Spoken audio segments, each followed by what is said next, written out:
आज मैं आकांक्षा गुरु बहन आप लोगों को श्री वाल्मीकि रामायण का अयोध्या कांड का 91वां सर्ग सुनाती हूँ, जिसमें भरद्वाज मुनि के द्वारा सेना सहित भरत का दिव्य सत्कार है। जब भरत ने उस आश्रम में ही निवास का दृढ़ निश्चय कर लिया, तब मुनि ने कैकेयी कुमार भरत को अपना आतिथ्य ग्रहण के लिए न्योता दिया। यह सुन भरत ने उनसे कहा, मुनि, वन में जैसा आतिथ्य सत्कार संभव है वह तो आप पाद अर्घ्य और फल मूल्य आदि देकर ही कर चुके। उनके ऐसा कहने पर भरद्वाज जी भरत से हंसते हुए से बोले, भरत, मैं जानता हूँ मेरे प्रति तुम्हारा प्रेम है, अतः मैं तुम्हें जो कुछ दूंगा उसी से तुम संतुष्ट हो जाओगे। किंतु इस समय मैं तुम्हारी सेना को भोजन कराना चाहता हूँ। नरश्रेष्ठ, इससे मुझे प्रसन्नता होगी और जिस तरह मुझे प्रसन्नता हो वैसा कार्य तुम्हें अवश्य करना चाहिए। पुरुष प्रवर, तुम अपनी सेना को किस लिए इतनी दूर छोड़कर यहाँ आए हो? सेना सहित यहाँ क्यों नहीं आए? तब भरत ने हाथ जोड़कर उन तपोधन मुनि को उत्तर दिया, भगवान, मैं आपके ही भय से सेना के साथ यहाँ नहीं आया। प्रभु, राजा और पुत्र को चाहिए कि वे सभी देशों में प्रयत्न पूर्वक तपस्वी जनों को दूर छोड़कर रहें। भगवान, मेरे साथ बहुत से अच्छे अच्छे घोड़े, मनुष्य और मत वाले गजराज हैं, जो बहुत बड़े भूभाग को ढककर मेरे पीछे पीछे चलते हैं। वे आश्रम के वृक्ष, जल भूमि और पर्णशालाओं को हानि न पहुंचाएं, इसलिए मैं यहाँ अकेला आया हूँ। तदंतर उन महर्षि ने आज्ञा दी कि सेना को यहीं ले आओ। तब भरत ने सेना को वहीं बुला लिया। इसके बाद मुनिवर भरद्वाज ने अग्निशाला में प्रवेश करके जल का आचमन किया और ओठ पोंछ कर भरत के आतिथ्य सत्कार के लिए विश्वकर्मा आदि का आवाहन किया। वे बोले, मैं विश्वकर्मा त्वष्टा देवता का आवाहन करता हूँ। मेरे मन में सेना सहित भरत का आतिथ्य सत्कार करने की इच्छा हुई है। इसमें मेरे लिए वे आवश्यक प्रबंध करें, जिनके अगुआ इंद्र हैं। उन 3 लोकपालों का अर्थात इंद्र सहित यम, वरुण और कुबेर नामक देवताओं का मैं आवाहन करता हूँ। इस समय भरत का आतिथ्य सत्कार करना चाहता हूँ। इसमें मेरे लिए वे लोग आवश्यक प्रबंध करें। पृथ्वी और आकाश में जो पूर्व एवं पश्चिम की ओर प्रवाहित होने वाली नदियां हैं, मैं उनका भी आवाहन करता हूँ। वे सब आज यहाँ पधारे। कुछ नदियां मेरे प्रस्तुत करें, दूसरी अच्छी तरह तैयार की हुई सुरा ले आवे, तथा अन्य नदियां इख के पूर्व में होने वाले रस की भांति मधुर एवं शीत जल तैयार करके रखे। मैं विश्वासु, हहा और हुहु आदि देव गंधर्वों का तथा उनके साथ समस्त अप्सराओं का भी आवाहन करता हूँ।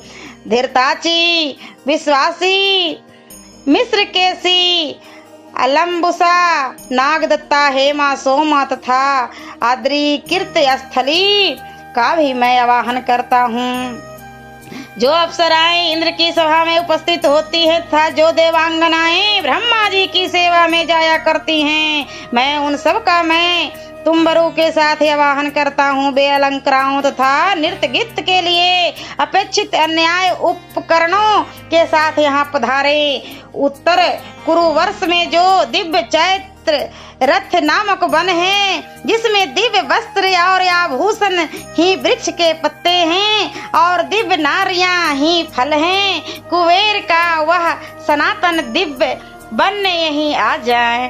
देखिए भक्तों, देखिए एक मुनिवर है जो राजा दशरथ का पुत्र का कितना सत्कार के लिए कितना आवाहन, कितना जितना उनको बन पड़ रहा है उतना ये कर रहे हैं। तो हम लोग को भी चाहिए, कोई अतिथि घर में आ जाए तो उनका अनादर ना करें, क्योंकि ये बहुत पहले से आ रहा है कि कोई अतिथि आते हैं घर पर तो उनका सत्कार अपने तरफ से अच्छी तरह से करें। तो देखिए कैसे सत्कार करते हैं भरद्वाज मुनि जी अपने भरत जी को।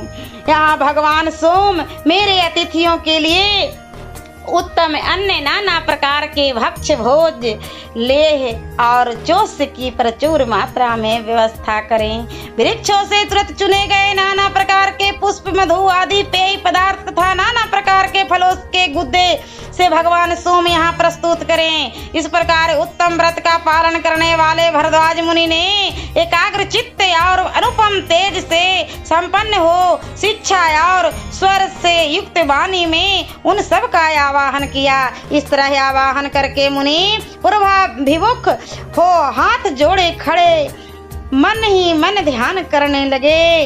उनके स्मरण करते ही वे सभी देवताओं एक एक करके वहां आ पहुंचे। फिर तो वहां मलय और दुदुर नामक पर्वतों का स्पर्श करके बहने वाली अत्यंत प्रिय और सुखदायिनी हवा धीरे धीरे चलने लगी, जो स्पर्श मात्र से शरीर के पसीने को सुखा देने वाली थी। तत्पश्चात मेघगण दिव्य पुष्पों की वर्षा करने लगे। संपूर्ण दिशाओं में देवताओं की दुदुम्भियों का मधुर स्वर सुनाई देने लगा। उत्तम वायु चलने लगी। अप्सराओं के समुदाय का नृत्य होने लगा।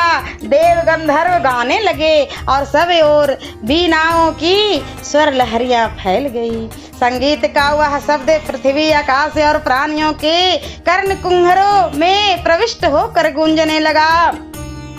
आरोह अवरोह से युक्त वह शब्द कोमल एवं मधुर था, समताल से विशिष्ट और लय गुण से संपन्न था। इस प्रकार मनुष्य के कानों का सुख देने वाले वह दिव्य शब्द हो ही रहा था कि भरत की सेना को विश्वकर्मा का निर्माण कौशल दिखाई पड़ा। चारों ओर 5 योजन तक भूमि समतल हो गई। उस पर नीलम और वैदुर्य मणि के समान नाना प्रकार की घनी घास छा गई रही थी। स्थान स्थान पर बेल, कैथ, कटहल, आंवला, बिजौरा तथा आम के वृक्ष लगे थे, जो फलों से सुशोभित हो रहे थे।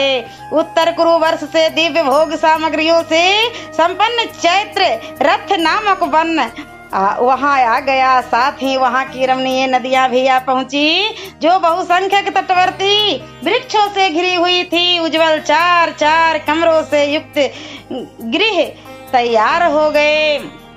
हाथी और घोड़ों के रहने के लिए शालाएं बन गई। अट्टिकाओं तथा शतमंजिले महलों से युक्त सुंदर नगर द्वार और निर्मित हो गए। राज परिवार के लिए बना हुआ सुंदर द्वार से युक्त दिव्य भवन श्वेत बादलों के समान शोभा पा रहा था। उसे सफेद फूल मालाओं से सजाया, दिव्य सुगंधित जल से सींचा गया था। सब तरह के अन्न और धुले हुए स्वच्छ पात्र रखे गए थे। वहाँ महल चौकोना था, बहुत बड़ा था। उसमें संकीर्णता का अनुभव नहीं होता था। उसमें सोने बैठने और सवारियों के रहने के लिए अलग अलग स्थान थे। वहाँ सब प्रकार के दिव्य रस, दिव्य भोजन, दिव्य वस्त्र प्रस्तुत थे। उस सुंदर भवन में कहीं बैठने के लिए सब प्रकार के आसन उपस्थित थे और कहीं सोने के लिए सुंदर शैयाएं बिछी थी। महर्षि भारद्वाज की आज्ञा से कई पुत्र महाबाहु भरत ने नाना प्रकार के रत्नों से भरे हुए उस महल में प्रवेश किया। उनके साथ साथ पुरोहित और मंत्री भी उसमें गए। उस भवन का कौशल निर्माण देखकर उन सब लोगों को बड़ी प्रसन्नता हुई। उस भवन में भरत ने दिव्य राज सिंहासन, चंबर और छत्र भी देखे तथा वहां राजा श्री राम की भावना करके मंत्रियों के साथ उन समस्त राजभोग वस्तुओं की प्रदक्षिणा की। सिंहासन पर श्री रामचंद्र जी महाराज विराजमान हैं। ऐसी धारणा बनाकर उन्होंने श्री राम को प्रणाम किया और उस सिंहासन की भी पूजा की। फिर अपने हाथ में चंबर ले वे मंत्री के आसन पर जा बैठे। तत्पश्चात पुरोहित और मंत्री भी क्रमशः अपने योग्य आसनों पर बैठे। फिर सेनापति और प्रशासता भी बैठ गए। तदंतर वहां 2 ही घड़ी में भरद्वाज मुनि की आज्ञा से भरत की सेवा में नदियां उपस्थित हुई, जिनमें कीच के स्थान में खीर भरी थी। उन नदियों के दोनों तटों पर महर्षि भरद्वाज की कृपा से दिव्य और रमणीय भवन प्रकट हो गए थे, जो चूने से पुते हुए थे। उसी ब्रह्म मुहूर्त में ब्रह्मा की भेजी हुई दिव्याभूषणों से वसुभूत 20,000 दिव्यांगनाएं वहां पहुंची। इनके सिवा नंदन वन में 20,000 अप्सराएं भी आई। नारद, तुमरू और गोप अपनी कांति से सूर्य के समान प्रकाशित होते थे। ये तीनों गंधर्व राज भरत के सामने गीत गाने लगे। सिसिम्पा, आमलकी और जम्बू आदि स्त्रीलिंग वृक्ष तथा मालती, मल्लिका और जाति आदि वन की लताएं नारी का रूप धारण करके भरद्वाज मुनि के आश्रम में आवसी। वे भरत सैनिकों को पुकार पुकार कर कहती थी, मधु का पान करने वाले लोगों, लो यह मधु पान कर लो। तुमसे जिन्हें भूख लगी हो वे सब लोग खीर खाओ और परम पवित्र फल के गुदे भी प्रस्तुत हैं, इनका आस्वादन कर लो। जिसकी जो इच्छा हो वही भोजन करो। साथ साथ तरुण स्त्रियां मिलकर एक एक पुरुष को नदी के मनोहरों तटों पर उबटन लगा लगा कर नहलाती थी। तत्पश्चात भिन्न भिन्न वाहनों की रक्षा में नियुक्त मनुष्यों को हाथी, घोड़े, ऊंटे, गधे, बैलों की भांति दाना, घास आदि का भोजन कराया।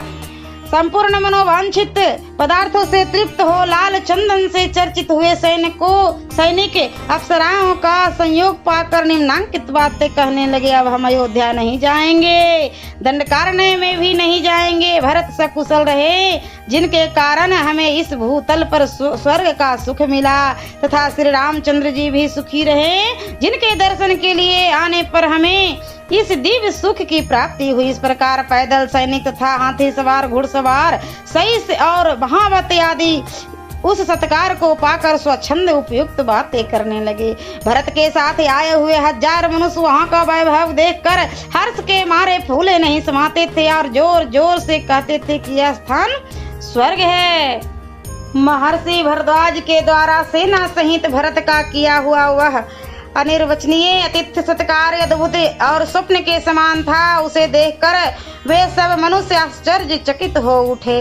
जैसे देवता नंदन वन में विहार करते हैं, उसी प्रकार भरद्वाज मुनि के रमणीय आश्रम में यथेष्ट क्रीड़ा विहार करते हुए उन लोगों की वह रात्रि बड़े सुख से बीती। तत्पश्चात वे नदियां, गंधर्व एवं समस्त सुंदरी अप्सराएं भरद्वाज जी की आज्ञा ले जैसे आई थी उसी प्रकार लौट गई। सवेरा हो जाने पर भी लोग उसी प्रकार मधुपान से मत्त एवं उन्मत्त दिखाई देते थे। उनके अंगों पर दिव्य अगरू युक्त चंदन का लेप ज्यों का त्यों दृष्टि गोचर हो रहा था।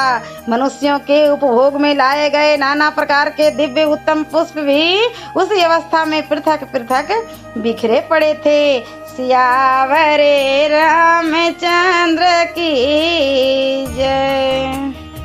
और मैं अगले वीडियो में 92वां सर्ग सुनाऊंगी।